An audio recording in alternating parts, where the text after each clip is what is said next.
I always thought to myself, do I really just want to play King Lear at the Old Vic? Is that the dream? Is that, and will I really not be satisfied with anything else? So when the very first opportunity came up, when we stood up to bow in front of 38 people, it was one of the biggest thrills of my life. And that was really important for me because I thought, right, good, thank God for that. I don't just want to be playing massive roles in massive theatres. As long as I can have fun, as long as I can have a laugh and people laughed and people clapped at the end, that was all that mattered. Hello and welcome back to the Spiritual Psychology of Acting podcast. It's episode 9 and we have another special guest. This week's episode features a conversation with British actor Duncan Hess. Duncan first made a name for himself as a director, working for over 40 years making television for the BBC. Although acting was always his first love, it wasn't until well into his late 50s that Duncan decided to pursue an acting career professionally. After graduating from Central School of Speech and Drama, Duncan has worked steadily in theatre these past few years and recently realised a long-held ambition of working at the National Theatre. It's a really interesting chat full of practical advice for actors of any age looking to break into the industry, and hopefully proves it's never too late to follow your dreams. Here's our conversation.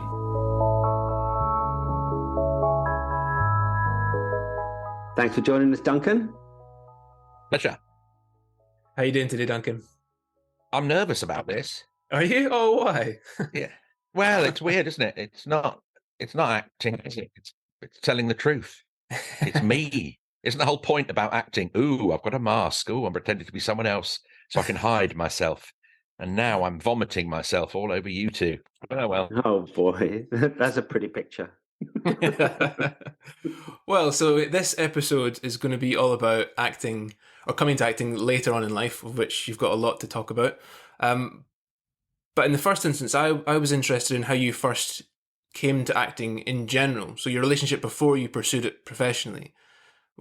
Was there a time that acting was very important to you long in the past? I mean, go as far back as you want, really. When does acting mean the most to you?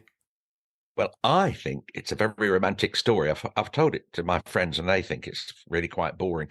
But at 15, I went on a school trip to Stratford, Royal Shakespeare Theatre in Stratford, and we watched some play or other, which I didn't understand very much. Who understands Shakespeare when they're 15 or even later on? But I was so immediately wowed by it all. I suppose it's because it was a massive theatre as well, and I'd never been in a massive theatre, but it was Shakespeare and all the rest of it. We stayed, this was literally 50 years ago because I was 15, and we stayed in a sort of a community centre. I must have phoned or written to the guy who owned this community centre, and I said, please can I come back and just sleep on the floor, and I'll get myself a load of tickets, which I did.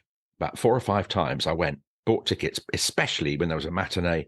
Then I wrote to Stratford, because I was particularly into lighting at the time, and I wrote to their head of lighting, John Bradley, and said, please could I stay in the theatre and watch the change from the matinee to the evening? And because I was 15 and they were really nice, everybody I was welcomed hugely in the theatre.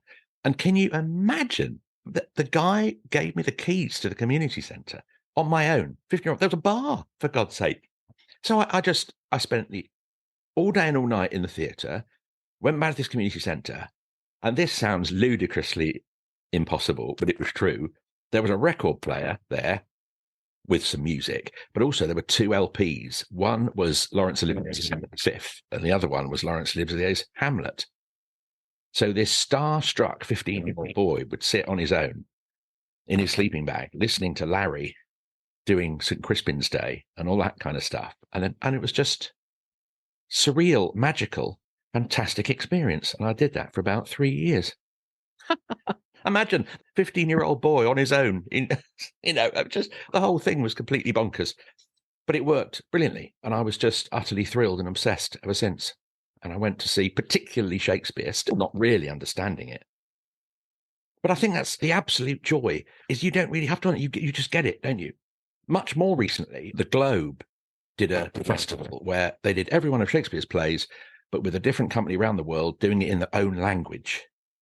And I went to see 4 Shakespeare plays in languages that I had no knowledge of whatsoever. And it was absolutely thrilling. Somehow you just get it. You get it. So it's beyond, it's sort of non-verbal, the thrill of it all. Now, I think that's a mark of good acting, isn't it? You can probably take any good TV drama as well, and if you mute it, do you still understand what's going on? Yeah, do you understand the relationships between the characters and what they're after? I mean, again, Shakespeare's language is so dense, I guess, that when you hear it, maybe you don't quite grasp it all at once, but if it's performed well, you get the character's thoughts transmitted to you, then that's all you need, really, I guess. But also what you say about turning, so many people have said that to me, turn down the audio on a television drama and watch Roger Allam and Anton Lesser talk to one another, and you just absolutely get it because they're so fantastic. Who needs words when you can act like that? Yeah, you mentioned a few actors there. Are there any particular influences you've had? You mentioned Laurence Olivier. Has he been an influence? I suppose. But, he would be ridiculed now, wouldn't he? He would be ridiculed. I know people who work at the National Theatre who don't really know who he was, don't know who the statue is. I mean, to me, he's an absolute god. But I'm not sure I would have appreciated his acting. I never saw him live on stage, seen him latterly. It was a completely different world, wasn't it? Now you have the whole mumbly TV actor thing. And then you had to be, and actually even Stratford used to be a vast theatre, completely changed now, much smaller one. And in fact, if you go to the restaurant in the Royal Shakespeare Theatre, right at the top of the building, they've left, almost on the scene, they've left a seat just to show how massive it used to be. And I always say to my wife, those are exactly the seats I could only afford. They probably would have been about 3 shillings or something in my day. But, you had to, people called it projecting, but it wasn't far off shouting, was it? Let's be honest. Yeah, so, I think there's a big difference between what we'd call acting technique and performance technique. Acting technique is creating the character's thoughts and actions and purposes, etc., and creating the character's subconscious. And performance technique is making sure that the people at the back can see and hear you. And I think that probably what by modern standards, what Laurence Olivier lacked in acting technique, he made up for in performance technique. That kind of acting is very often, I find that they would make outer events. The actor makes outer events at the expense of having inner events. So inner events are the character's thoughts. And if you look at some of those speeches of Laurence Olivier, he's doing all this stuff with his arms, and it's got nothing to do with the context of it, but it holds attention. And that's what I mean by creating outer events at the expense of inner events. Really, in great acting, the outer events, the physical manifestations, are a manifestation of the inner events. But I didn't always feel, looking back, and I never saw Laurence Olivier act live, but I've seen quite a few films and plays and, stuff that he's done. And that seemed to be what was going on there. And do you think that the fashion has changed then in acting? Is that something you've really seen in your life, going to the theatre, you've seen it change? Hugely. And as you speak, I'm just trying to think, when was TV drama a big thing? Because obviously when I grew up, I remember ITV starting. So there were 3 channels. So we never used to see actors like this. You couldn't see their faces and their minuscule movements or their eyes, the whole act with your eyes. We'd never seen that before. But Patrick Troughton famously called it shouting in the nighttime. Acting, he called it shouting in the nighttime, which it was, wasn't it, until, I don't know, the 1950s or 60s when TV drama started. Again, I mean, look at the makeup they used to wear. It's almost like clown makeup now, serious actors used to wear. Well, even in the 60s and 70s, TV drama was still very much theatrical as well, wasn't even in the way it was shot and staged. And I guess in the last maybe 20 to 30 years, TV is now kind of overtaken cinema. It's become cinema. It's kind of toppled cinema really as well, isn't it? There's cinema now has a lot more to do to bring people and get bums on the seats, because TV can do it so much better, especially over a long period of time. You get so much more character development, so much more interesting dynamics. I remember reading with Laurence Olivier when he did Shylock, that there's a bit where he says that, when he put on Shylock's, he put on a false big nose and looked in the mirror and there was the character. And it just made me laugh. It's like, there's a bit more to creating a character, mate, than just putting on a big nose, That would get him cancelled as well, wouldn't it? Yeah. Yeah. I've heard him say that, the nose in general. It always starts with the nose, he said. Probably tongue in cheek, who knows? But yeah. So, Duncan, was there a specific moment then that helped you decide to make a career of acting? Because what age were you when you decided to act professionally? 58. Wow, yeah. Or something. I mean, I had, at the time, he was a relatively famous uncle, actor, comedy writer, and he was successful, and we used to go and watch a lot of his programs being recorded. He wrote for Morecambe and Wise and all of that, and I was 12, 13, 14, and it was all quite jet-setty and fun. I met Sean Connery when he was James Bond and la la la. But I think my parents were very worried that my interest in acting was more impressed with following Uncle John, who had an E-type Jag and, lots of Dolly Bird girlfriends and, hung out with Sean Connery. Funny, I mean, I don't remember being interested in that at all, actually. But anyway, Mum and Dad, so Mum and Dad sort of dissuaded me, like any good parent, get a proper job, get a degree for blah, blah, blah. So at what point in your life did you meet John for the first time? When did you first hear about the spiritual psychology of acting? Do you know, I've been racking my brains. It must have been somebody who's already been on the course. And then I Googled you, John, because it was March 2020. March 2020 went into lockdown, wasn't it? Yeah. And I think I did 4 terms of 12 with some extras as well. So it was at least 50 sessions. And because of doing this, I brought all my notebooks down, my 4 closely written notebooks. I was going through them to find some of John's greatest hits. And honestly, every page there's asterisks. You should run out of asterisks. You think, oh, that's great. And you think, oh, hold on a minute, that's even more interesting. 2 asterisks. I got to 5 asterisks at some point. Oh, that's good to know. And it's all... It was brilliant. It's actually, when I make notes now, it's it's very sort of fridge magnety, but I don't mean that in a rude word at all. I mean, these are fantastic. 100 great bullet points. Yeah, you covered the whole course, I think, in the time that you did. I think you covered all the modules. I enjoyed it. It was on all novel and new then, and you saw these 12 faces or however many people from all around the world. And again, John's great skill is never demeaning anybody. Sometimes the language difficulties were quite hard. But, everybody had something to give, and you always learn by watching other people. And there was no sense of failure or, I remember the very first thing that really stuck with me, this whole idea of John used to say to people, read this out, do this, do that. What were you hoping for? And of course, what we're all hoping for is to look good so that the other 11 people in the box think, oh, Duncan's good, isn't he? He's got a nice voice, hasn't he? And I believe. And of course, if when you step out, the thought in your head is, I want to act well and for the audience to like me, that's not right, is it? Yeah. Be the character, basically. And that's always what's really struck with me. Just as I say, that's a common thing, isn't it? Is that every actor wants to be known and seen to be a good actor, which is natural, really, But it turns out that that's an obstacle, because if you're thinking about the audience, thinking about whether you're a good actor or not, you're not acting well. And have you found that, in the work that you've done after the course, have you been able to implement the technical things you learned, like mind triads and the EPOAs and psychological actions and all those things? In actual fact, the answer to that is probably no, because I haven't had proper parts enough to get my teeth into. The thing I'm doing in August, absolutely. It's a big character to do all of that. I mean, the couple of things I've done since, not so much, but just even in a tiny way. I remember what you saying about resetting every night. I mean, the thing I've just done where all I had to do was eat spaghetti for a while. And by the way, it was cooked spaghetti, but it was dry and really quite unpleasant. And then something really kicked off on stage and we all had to look shocked and amazed. And first of all, you've got to not dread this horrible dry spaghetti coming 73 times.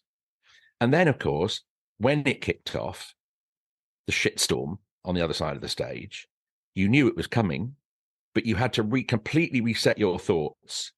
And I always remember exactly the moment when I would sit and pretend to talk to my wife about something else, so that when the shitstorm kicked off 73 times, it always came as a real surprise. Oh my God, there's a shitstorm happening.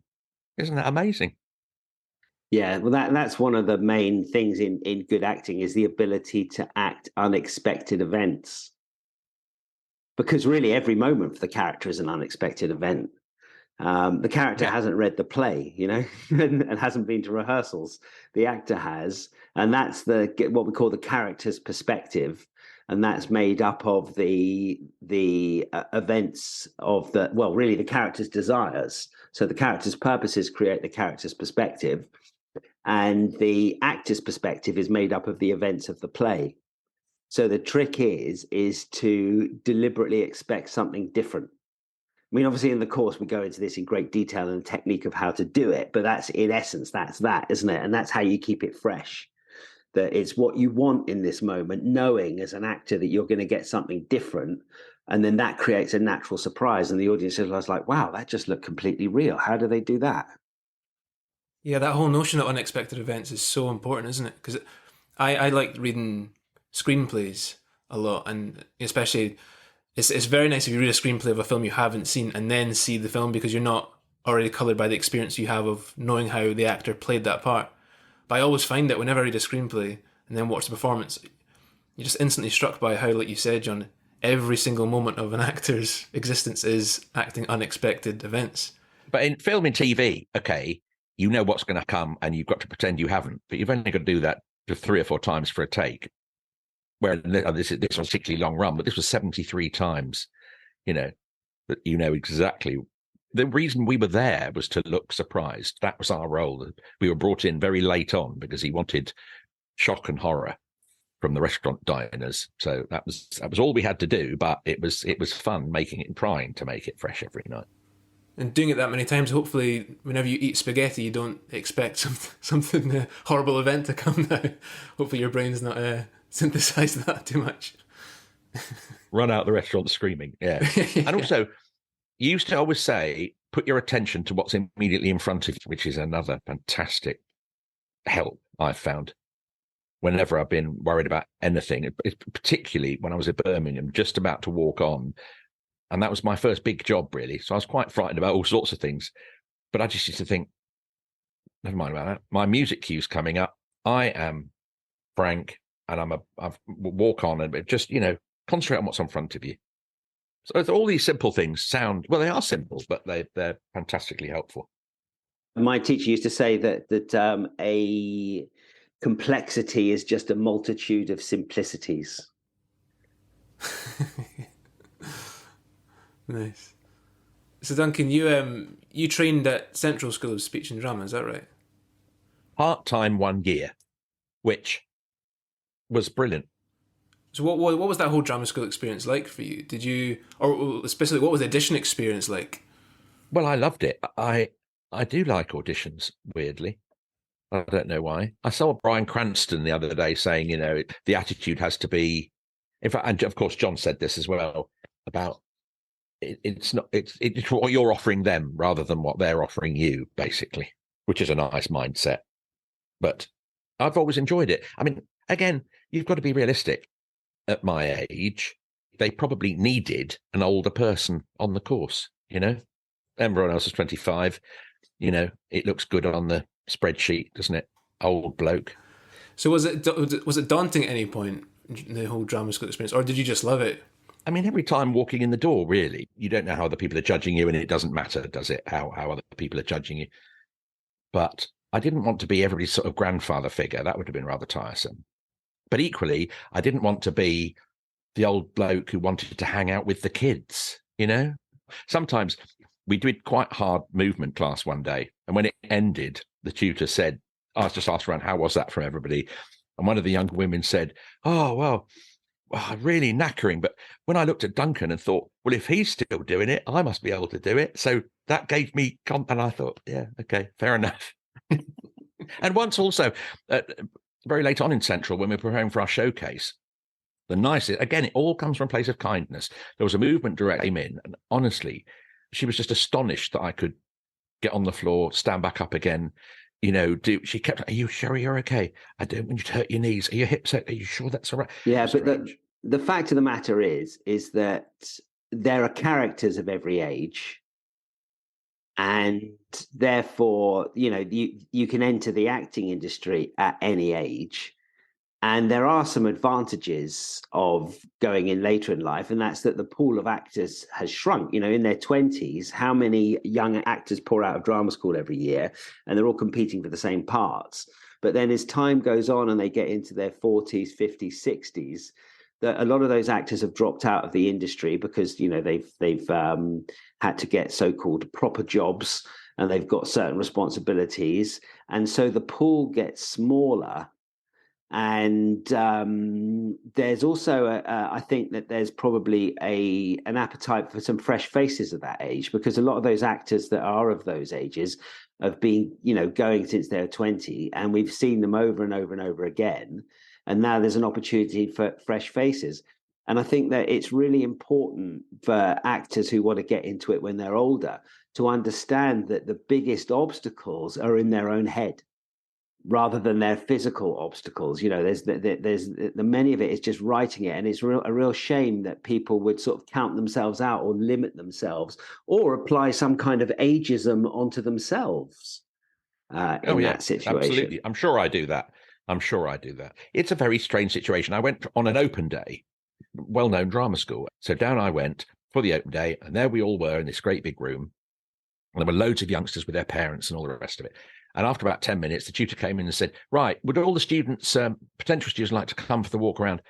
And when we all stood up, I realized I was older than all the parents of the other students. All these 18-year-olds stood up. And I thought, what must they all think about this incredibly ancient? So it's all in your own head. It's all in your own head. I thought, what do the students think about this old bloke being here? What do the parents of the students think of this old bloke being, But what you were saying, John, about new faces, this is what I try to say to agents and casting directors. Hopefully, I may have another at least 15 years, potentially, acting. Now, I wonder how many 20-year-olds stay in the business for 15 years. I wouldn't have thought very many, to be honest. The dropout rate is absolutely huge. I'm still friends with a lot of the people that I went to drama school with, and I don't think many of them are acting professionally anymore. I think those who do make it past, 10, 15 years, they are the ones, that will stick with it for the rest of their lives. I know there was a girl who studied at RCS back when it was the Conservatoire, the drama school in Glasgow, and she auditioned for that particular drama school for 8 years or 9 years in a row, kept getting knocked back every single year, almost a decade's worth of auditioning for the same drama school. And at no point did she go, oh, it's obviously me. She just kept going for it, and she eventually got in and became an actor. I think perseverance is one of those skills that actors need to have, because you're going to have so many more no's than yeses in your career. And you've got to learn to kind of process that and then let it go. I think the key to it, though, to get over all that, is to remember your potentiality rather than to remember your limitations. The reason why people don't succeed or they don't achieve their purposes is that they remember their limitations instead of remembering their potentiality. And the only remedy for that is to forget your limitations by remembering your potentiality, because otherwise you just cut yourself out of opportunity. You're afraid to put yourself forward. Like I say, it's offered just all in someone's own head. Where there's a will, there's a way. 100%. And the other thing is that that when you get a genuine actor, someone who's genuinely fallen in love with the art of acting, that as Stanislavski said, the great actor loves the art in themselves and not just themselves in art. And when you get someone like that who has genuinely got the bug, in my experience, having trained actors for many years, I get quite a lot of people that come to me in their the 30s, 40s, 50s, particularly in their 40s and 50s, who have done the whole thing of they've fallen in love with acting at a young age, and maybe at school, and they went to pursue it to some degree, whether it was doing amateur productions or they did a bit of professional work. And then they'll say that, life caught up with them, and they got married, and they got a mortgage, and they had children, they had responsibilities, they had things that they had to do. And at the back of their mind, they always wanted to come back into acting. And then in their 40s and 50s, when, you know, the children start to grow up, or they start to realize that, hold on, this is my life. The thing I really love is acting. Why am I denying myself of that?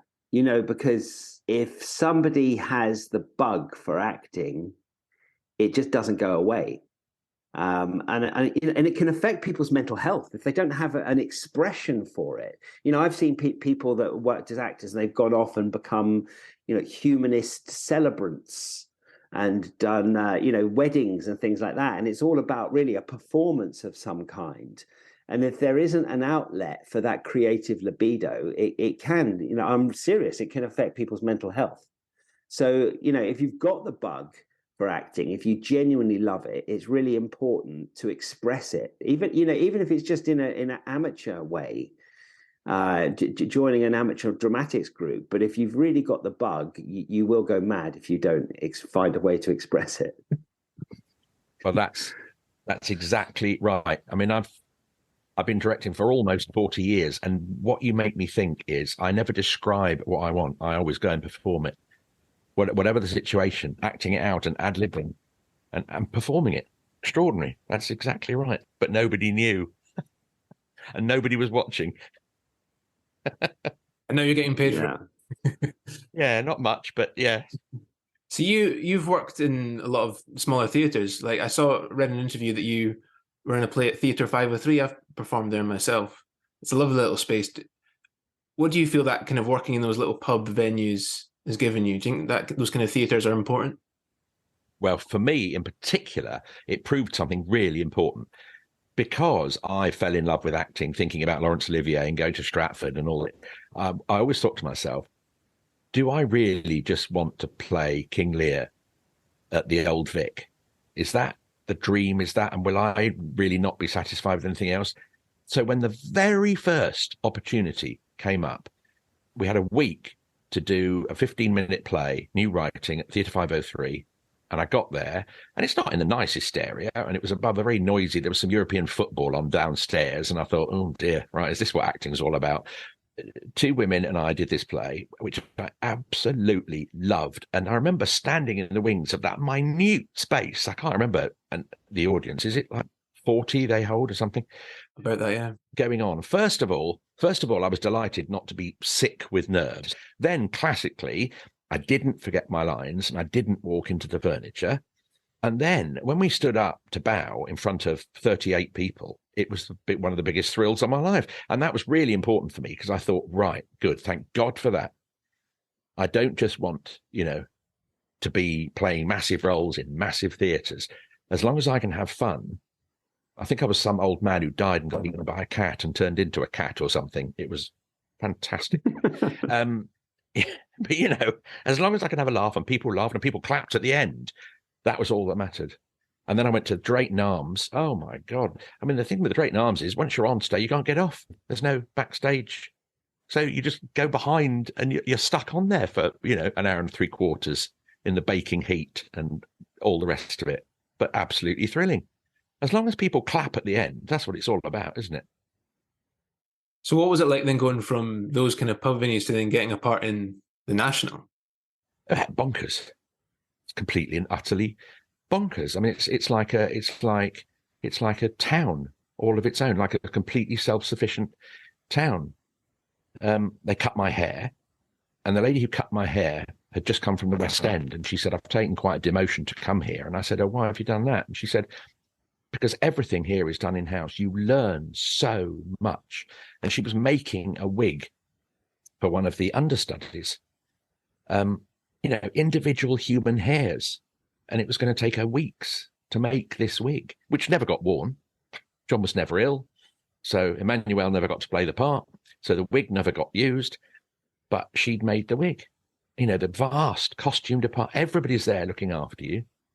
Absolutely luxury almost in every department. Well, not literal luxury, of course, because it was built in the 70s. You know, there's mice and it's damp and, you know, but I kept on thinking, maybe Laurence Olivier walked up these stairs. No, it was wonderful. It was wonderful. Although I didn't quite get the theatre etiquette. I just thought, oh, look, there's so-and-so. Go and have a chat with so-and-so. And they were rather alarmed, because there's an etiquette, isn't there? There's a hierarchy, which I had to get used to. Not quite know your place, because everybody was very pleasant, but, there's a hierarchy everywhere, isn't there? Have you no idea who I think I am? One of those, isn't it? Yeah. And in fact, I'm not criticizing anybody, because in fact, Janet McTeer, who was the lead, could not have been more friendly. Absolutely lovely. And she's written me a lovely email since, and she's been absolutely fantastic. So I'm not picking on anybody. But someone who was especially friendly was the French-Moroccan actor there. And I thought it's probably because he's sort of not aware of the hierarchy of British theatre, Yeah, but that's part of sort of waking up to the reality of things is realizing that no one's superior to you and no one's inferior to you. That everybody is really just consciousness is the self.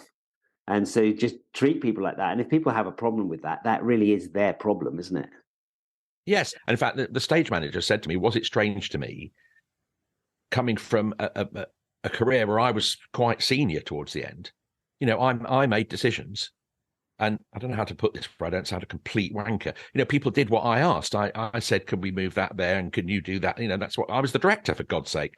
And then to go where you had no input whatsoever was just a bit strange. I wasn't seething with rage that I wasn't important anymore. Don't get me wrong. In fact, it was rather lovely not to have to make any decisions or take any responsibility. Even when you could see a couple of things that might have been done a bit better, you thought, well, it's not my place. I'm sure they know, and let's let them get on with it. And just have a nice time. Yeah, it's just playing a different role, isn't it? It's playing the role of being a director is very different than playing the role of being an actor.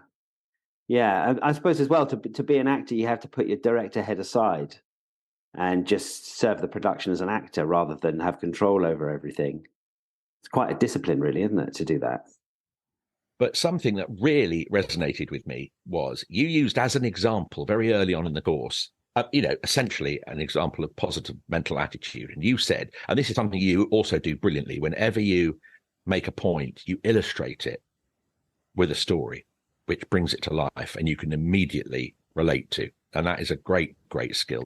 Sometimes I would type away a note and think, I'm not quite sure what he's on about there. But then, John, you would tell a story and make it crystal clear. And this one was simply, you said, imagine you've got an audition at the National and you're walking on the South Bank and it's a lovely summer's day. And all you're going to be thinking about is why you're not going to get it. You're never going to get a job at the National. Everyone else gets jobs at the National. You don't get, and you're going to think yourself out of it and you won't get the job. And that's what will happen. And you said, just imagine the feeling that you assume you are going to get it, or you've got as much chance as anyone else of getting it, and go in with that attitude. And imagine what it feels like when you walk out on a summer's day on the South Bank, knowing that you've knocked it out of the park and you do get it. And that is exactly what happened. Even down to the blue sky and everything. I crossed over Battersea Bridge going for my little audition, and I had your words ringing in my ear, and I walked along with a jaunty step thinking, yeah, I can do this. What the hell? I stand as much chance as anyone else. Went in there, did it. I mean, listen, I was a supernumerary, and, it was not the most difficult audition I've ever done. But I walked out. By the time I got back to Battersea Bridge, my agent phoned saying they want you to do it. So I skipped across Battersea Bridge all the way from the South Bank to the North Bank. But I had your words ringing in my ear, John. So thank you. That's the power of creative visualization, really. Because what we would do when you heard that, when I gave that story, because this is the other thing I do as well, is I implant pictures in your head, which then it's nice to see that they came to fruition.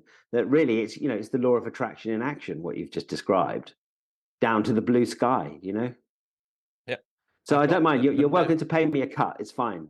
I take commissions, Duncan. I was on the London living wage, John, for 4 hours a night. So okay. By the time my agents took theirs, next to your little face here, I've made it because I took some notes from the course, and think in pictures. That's got 6 asterisks. Think in pictures. This really does sound wanky, but I've done this since I was a child. Wherever I can, I've done the chorus from Henry V. Any theatre I've ever been on. When there was, I went. While they were setting for Dancing at Lunasa, while I was doing Phaedra, I went in the morning when there was around, and I did it, remembering your imagine the muse, the particular muse. And I remember thinking Kate Blanchett and her eyes on fire and the heavens. Imagine a great big, that whole thing, thinking pictures. That little exercise is that the exercise for people listening that one of the things that everybody does on the course is we take the greatest first line of any play in the history of drama, which is the opening line of Henry V, "Oh, for a muse of fire that would ascend the brightest heaven of invention." And we just learn how to act that, and we go through all the principles. But what you don't realize that I'm doing is that I'm sneakily putting you in a state of inspiration, because the line itself brings you into that state of inspiration. And then each actor gets up and performs it. And the fascinating thing is you can see whatever processes are getting in the way, whatever their egotistic purposes are, whatever their self-rejection is, whatever their self-doubt is, will come up just in that one line. And then I can get in there and do a repair job and help them finish off their thinking and change it. But then once you've got that frame of reference of that line and the pictures with it, to any stage that you're ever going to act in, that's exactly what you said you just did, is to go and sort of do that line on the stage. And it's like the whole pure complex of great acting that you created in the class comes back to you and becomes available to you there. It's a form of mnemonism, where it's something that you trigger a whole load of memories or a whole load of knowledge and information just by retaining one idea.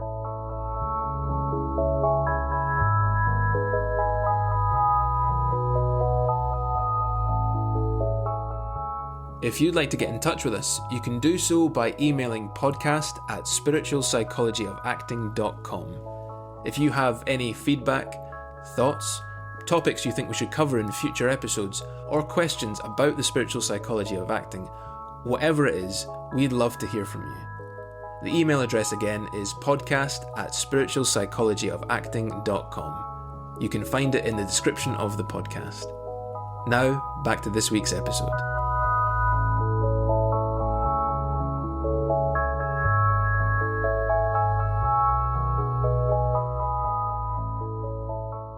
So I wanted to go on to, I don't know what you think about this, is I've got some sort of tips that I think, I suppose I put these together as more for older actors in relation to the episode here, but I think looking at them, they really apply to any actor, that if you want to sort of make a break and get into the industry, what are the things you need? And feel free to add or interrupt any of it. But the first thing, obviously, and I don't just say this as an acting teacher providing a course on the spiritual psychology of acting, but number one is get training. Get the proper training. And there's a lot of training out there that is pretty ropey, that teaches you tricks and teaches you to really work in what we call passive imagination. But get the proper training, learn your craft. That's what's going to take away the fear. That's what's going to make you good. And train regularly, weekly classes, monthly workshops. Get a tutor that if you've got a tutor that you know and trust, sort of keep working with them and keep developing, because knowledge is really as far as you're prepared to go for it. There's more and more to learn, especially in a field like acting. So number one is get training. Number two, Can I interrupt? Can I interrupt? Yeah, of course you can. Yes, please. Only say, yes. Of course, and I absolutely agree with that. And it has all the benefits that you've described as well. You're meeting people and you're talking to people and you're getting yourself seen. Simple as that. The course tutors, could easily go out for a beer that night and talk to a mate, and the mate says, "Oh, bloody hell, my old actor with a white beard, he's just fallen down the stairs and I need someone for filming tomorrow morning. Do you know anybody?" And the tutor says, "Well, we had a bloke." This is how it all bloody happens, isn't it? And I'm beginning to make a little network of friends and professionals now who sort of look out for each other, as it were. So, yes, the training in and of itself is crucial, but it has the added benefit of meeting people, making friends, apart from anything else. It's not just as cynical as you might be. "Oh, I know Jordan Turk now. He might be useful to me at some point." But equally, we're all in the same game, aren't we? Well, that was the next one. And the next one is networking. And that you're joining a class is you've got an opportunity because, a closeness, as we were hearing a lot from Bill last week. He was talking about the community that built up around the classes that I was offering in New York, and how many of those, like 15 years later, are still really close friends, friends for life that he's created there. And opportunities come from that. I know that one of the students on my course, Dan, he met one of the other students, Niall, and they've made a short film with one of the other students that they met on the course, Jacob Dudman, and they've been working together and they've been creating short films together. I remember when I was at drama school, one of the guys in my year was the son of a famous comedy performer. I won't mention the name, but he was the son of a famous comedy performer. And I remember he used to say to me, "Yeah, but you know what, John, at the end of the day, it's not what you know, it's who you know." And I thought, well, that's me stuff then, because I don't know anybody. And then I thought, hold on a minute, what if what he's saying is utter bollocks? And actually, it's the other way around. And it's not who you know, it's what you know. And that I had some control of what I knew. And I put my attention on learning and on developing my skills and developing my teaching skills and understanding acting on a deeper level. And from the what I know, I've developed quite a nice bunch of who I know have come from that. Friends and students that have evolved through people who've done the course, that have gone on to do things. So don't worry about what you know, it's who you know. Put it the other way around. And when you work as well, when you take a job as an actor, you're getting to know people. And, acting should be treated as a long game. It's over a long period of time. I was just going to say, John, as well, I think for many people as well, networking, the idea of networking fills people with dread. And I know it does me, because it feels like having to force something, having to kind of go out and put a version that's not you, to try and impress people or all these other kind of things. But I think it's just reframing the context of it, because networking is just, like you say, it's making friends. It's actually kind of putting out work that people can see. That's a form of networking. Reframing it in that way. We've said this before in different episodes. It's that idea of giving, rather than always the taking the get, which networking is. It's usually kind of seen as this: how can I expand my brand? How can I, ingratiate myself with people? But it's more actually what it is it's giving yourself, isn't it? It's more of an act of service and an act of love. Yes. And I think that commonly when people hear the word networking, what they really mean is sort of standing in a room with strangers and ingratiating yourself. Whereas to reframe it, it would be really, instead of the action I ingratiate, it would be the actions I share and I find out. That's how you develop healthy relationships with people. So great. So that's number 2. Number 3 is get proper headshots done. That's your calling card as an actor. It gets decent headshots. Don't just go to, they might be very good, but your mate who's got a nice camera. It's worth paying the money to get a professional, someone who does it day in, day out, and look at their work and it's worth investing in really good, because that's the first point of contact a casting director or an agent will have, is what your photos look like. So that's really something worth investing, and do your research on that. Following on for that, of course, is a show reel, is create a show reel. I've heard it said from casting director friends that often they don't even look at the actors who don't have a show reel. That they don't even look. They want to see you, what you're doing, more than just the photo. They want to see you, 3-dimensional kinetic, and that you're actually, they want to see your work. So that's really important. Duncan, you were going to say something on that, on the show reel. Casting directors and agents have said to me, anything where we see and hear you. It can be stage, film, reciting a sonnet, doing anything. I mean, I always thought that made perfect sense. I could not understand why my actor friends were saying, oh, no, I don't put theatre stuff up. Well, why wouldn't you? You look good, you sound good, you're acting well. Why on earth wouldn't you want to show that off? Even, like quite a modestly filmed self-tape kind of thing on your phone is even better than a really flashy, professional-looking scene in which you don't really get to see you act. The acting is the most important thing. That's got to be key for a show reel, definitely.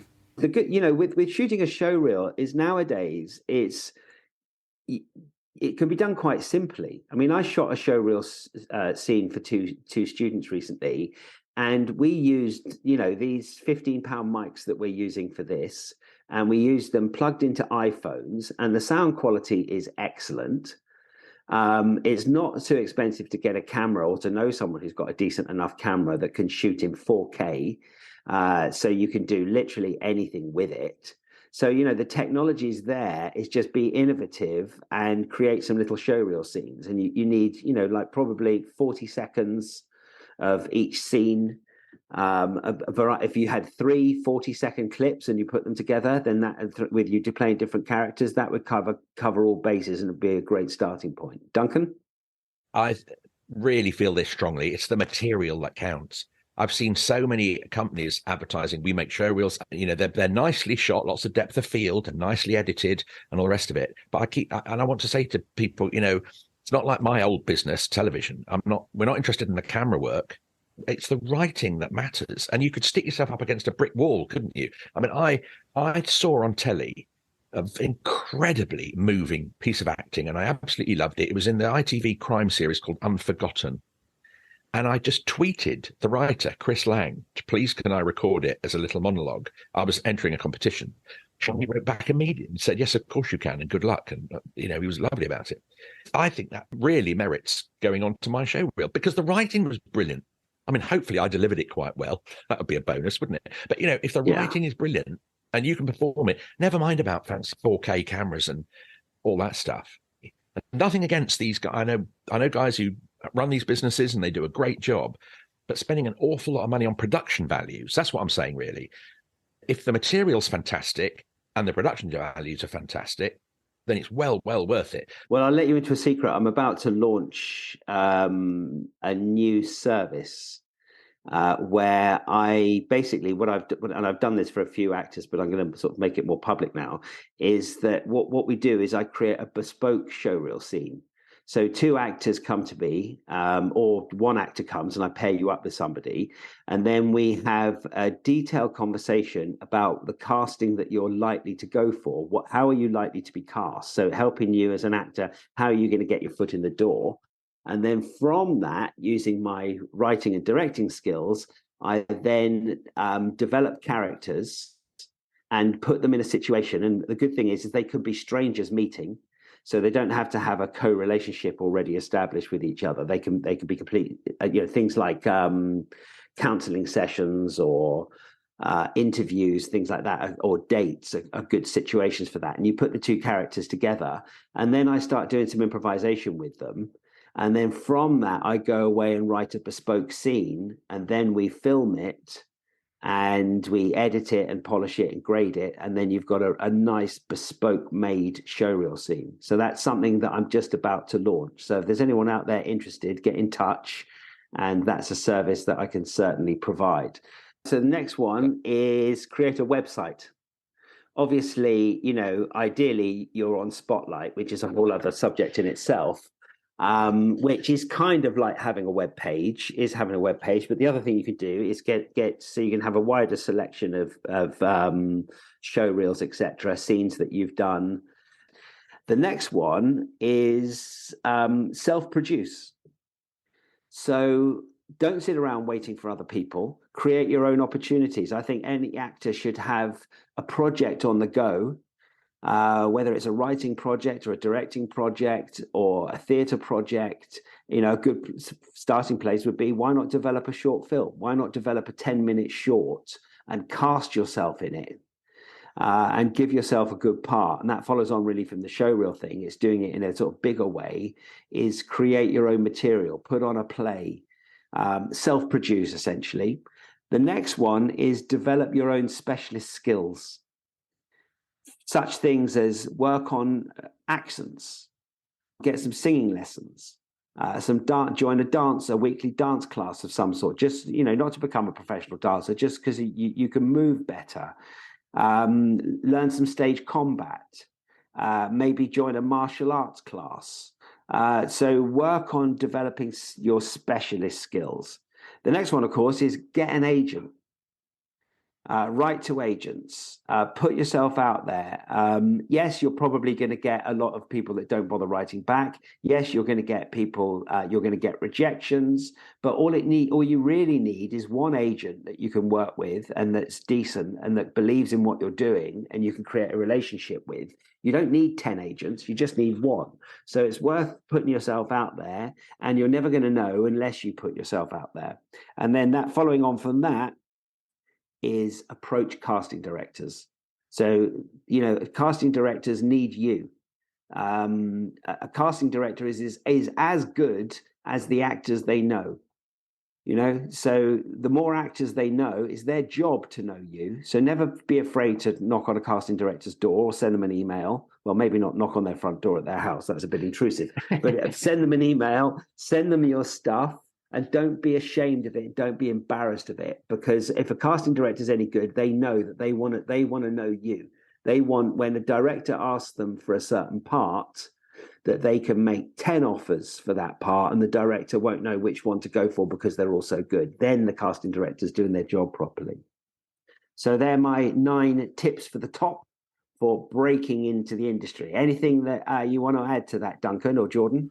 I was just going to say there, John, that quite a few of those, they kind of run onto each other. So that even like for a casting director, I think it's important to be specific. I've heard a lot of casting directors bemoan the fact that actors just say, "Got any parts?" That being specific is very key because they're very busy people. And so I think having a sense of, here's a show reel that I've just put together, or I've got a show that I'm about to appear in, have a reason to actually contact them. But like you say, you can invent a reason if you don't have one. You can create great material that they can see. And the same thing for agents, I think, as well. Part of what we were talking about earlier is perseverance. You are going to get a lot of radio silence. You're probably going to get a lot of agents whose books are closed, or they already have someone that's exactly like you. And I think, perseverance is the key. But I think all those steps, they're great, and they can all work in tandem. It's not any one point is going to be the difference. I think they're all going to be, if they're all working together, that's going to be the difference. It's the cohesion of all those steps, really. Yeah, cohesion of doing all of those things. That's really good. So just before we wrap up there, and thank you so much for being on the podcast, Duncan, but is there any last piece of advice or words of wisdom you'd like to impart before you go?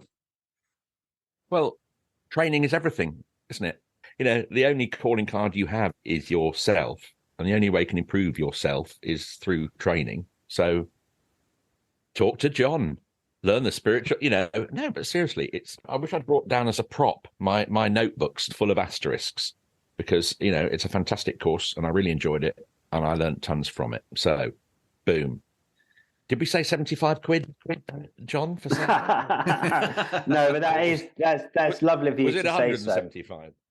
That is lovely for you to say that. And I will wholeheartedly agree. Is sign up for the course. That's it's all there. You can now, anyone in the world, if you've got a computer, you can get the recordings. You can learn the entire system. It's all available. So and it's I've the way I've structured it is I've made it as affordable as possible, and with a little time commitment. So there's no gumph in there. There's no fluff. It just is the pure nuts and bolts of acting, exactly what you need to do your job properly.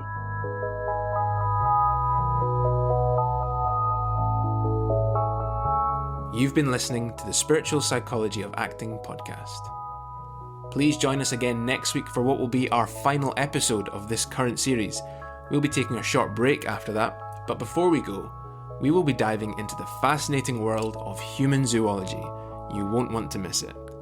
Until then, be kind to each other, have a great week, and we'll see you again next time.